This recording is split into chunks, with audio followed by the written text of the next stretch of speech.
साथीहरु हजुरलाई स्वागत छ मेरो च्यानलमा। आज चाहिँ मैले हजुरको समक्षमा यो सिम साग र चाउमिनको चाहिँ रेसिपी लिएर आएको छु साथीहरु। हजुरले भिडियोले अन्तिमसम्म हेरेर साथ दिनु होला है त। अब चाहिँ म यो सिम सागलाई धुन्छु साथीहरु। यो चाहिँ अहिले भर्खर टिपेर ल्याएको। सो यसलाई धुन्छु र यसलाई चाहिँ म उसिन्छु।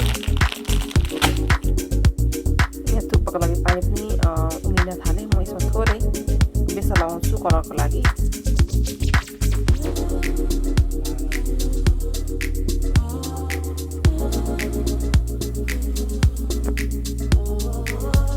अब यसमा एउटा म थुक्पा लगाइदिन्छु।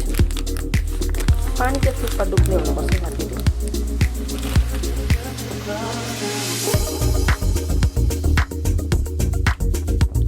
मजाले यो थुक्पालाई डुबाइदिनुपर्छ।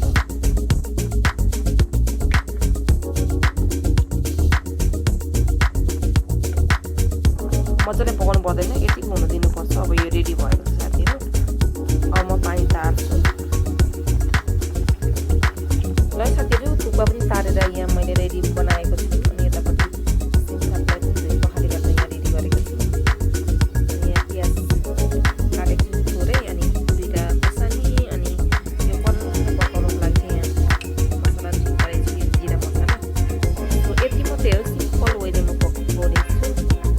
धेरै मरमसला पनि मलाई मन पर्दैन नि त। सो अब चाहिँ म पकाउन सुरु गर्छु साथीहरु। लागि मसलालाई अन गर्छु। अब म यहाँ कराई बसाल्छु। म यहाँ माथि तेल लगाउँछु। म तेल तातिसकेको साथीहरु। ठुलो कराईबाट त्यसलाई साइडमा बिल्नु पर्छ। अब म यहाँ जिरा फिराउँछु साथीहरु। तेललाई यसो लगाउनु पर्छ। कराई चाहिँ ठुलो भयो। सो त्यही भएर मैले हल्कालाई चाहिँ यसलाई जिरालाई फुकाउँदैछु। प्याज लगाउँदैछु साथीहरु यहाँ। अब यसलाई चलाइदिने। अब यो ब्राउन हैन, हल्का ब्राउन बनाउने। परको साइडमा खुर्सानी पनि लगाइदिने।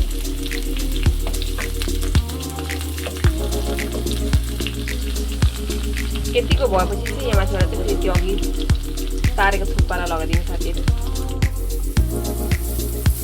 अब यसलाई मजाले चलाइदिने।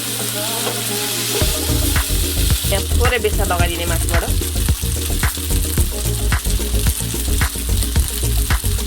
त्यसरी नै नुन हजुरले स्वाद अनुसार लगाउनु होला।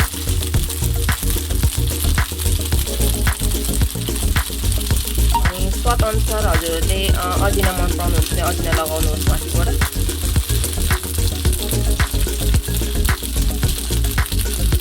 अनि सबैलाई मजाले चलाइदिने।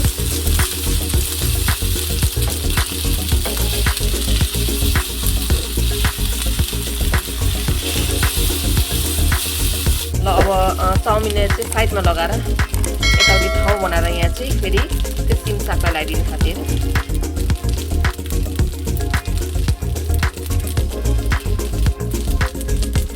अब सिम सागलाई पनि लगाइसकेँ। अब यसलाई फेरि मिक्स गरिदिनु साथीहरु।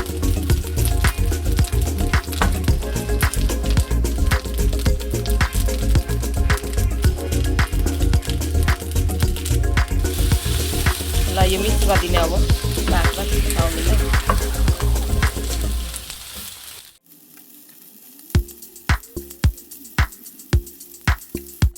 ल साथीहरु, चाउमिन चाहिँ रेडी हुन लागिसक्यो। यो अघिको सिम साग र थुक्पा चाहिँ मजाले मिसिएर चाहिँ यस्तो देखिएको छ साथीहरु। हेर्नु साथीहरु, कति खाउ देखिएको छ। मलाई चाहिँ चाउमिनमा यो सिम साग चाहिँ एकदमै मनपर्छ। ल साथीहरु, यो सर्भको लागि चाहिँ यहाँ प्लेटमा लाउनलाई रेडी भएको।